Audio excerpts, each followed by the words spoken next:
kind of pomp and majesty of Dany's arrival. It just felt like the natural place to start the season. The arrival was a way to capture what was at stake for Dany and for Jon.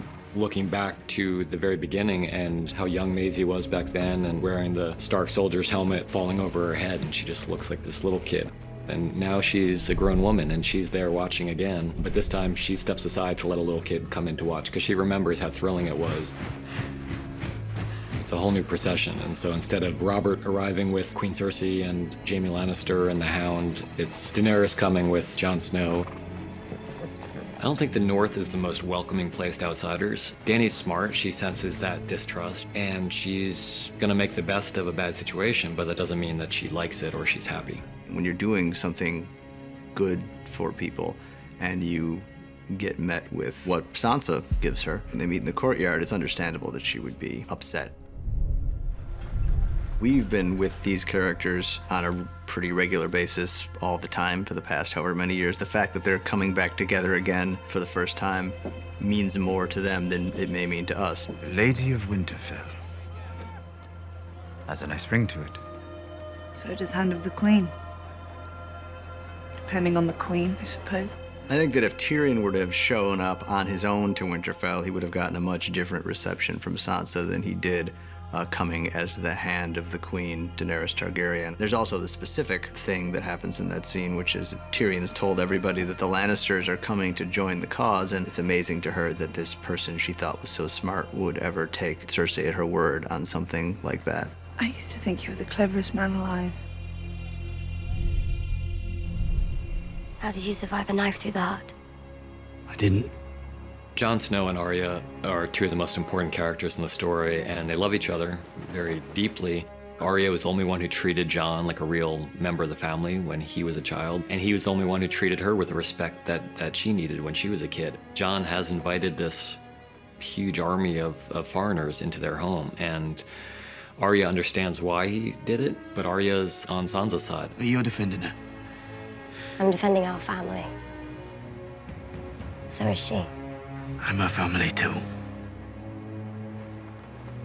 Don't forget that. Blood is definitely thicker than water when it comes to Starks. Go on. I don't know how to ride a dragon. Nobody does, until they ride a dragon. No one's ever ridden a dragon except for Dany. Only Targaryens can ride dragons, and that should be a sign for Jon. Jon's not always the quickest on the uptick, but eventually he gets there. We wanted to kind of re-anchor their relationship. It seemed important for it to involve the dragons, since the dragons play such an important role. It's a major thing for her when she sees they have some kind of connection to him. They allow him to be around them. Then when he flies up with her and shows her where he used to hunt as a kid, I think she falls even farther in love with him.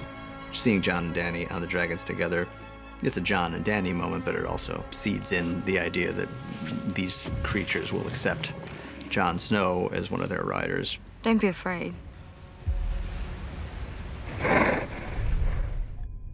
One of the challenges, but also one of the exciting things about this episode, this whole season, is bringing together characters who have never met. Sam has long been one of the more important characters in this story, but he's never seen Queen Daenerys, and yet they're connected by various threads. The obvious one, which we know from the beginning of the scene, is Jorah. Sam saved him, and so Jorah owes Sam this great debt.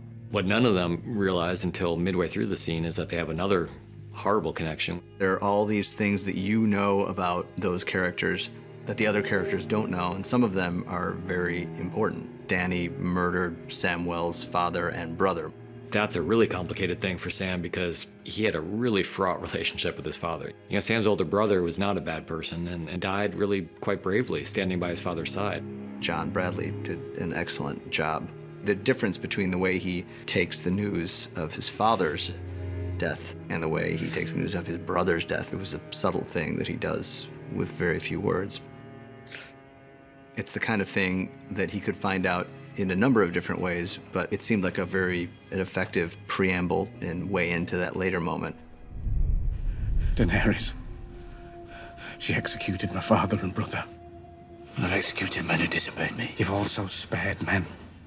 Thousands of wildlings when they refused to kneel. I wasn't a king, but you were. The fact that Jon's real parents were who Jon's real parents were is not news to us at this point, but what we don't know is the way that Jon is going to take this. How's the explosion going to look? Sam, as a brother of the Night's Watch, and Jon are more brothers than Bran and Jon ever really were. He knows it's going to hurt Jon, and it's going to shatter his whole worldview. For all they know, the Army of the Dead could attack the next day, and someone has to tell Jon before that. He's being told something that he both knows is true and can't handle. So he tries to throw things in front of it to prevent him from having to deal with the truth of what he's being told. The thing he throws in front of it here is the fact that it means his father was lying to him his whole life. You've never been a bastard. You are true heir to the Iron Throne. The truth that Samwell tells Jon is probably the most incendiary fact in the entire world of the show. We chose to play the whole thing on Jon's face because as great a job as John Bradley is doing presenting this information, he's really just presenting information we know already.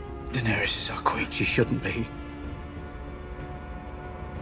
It's treason. It's the truth.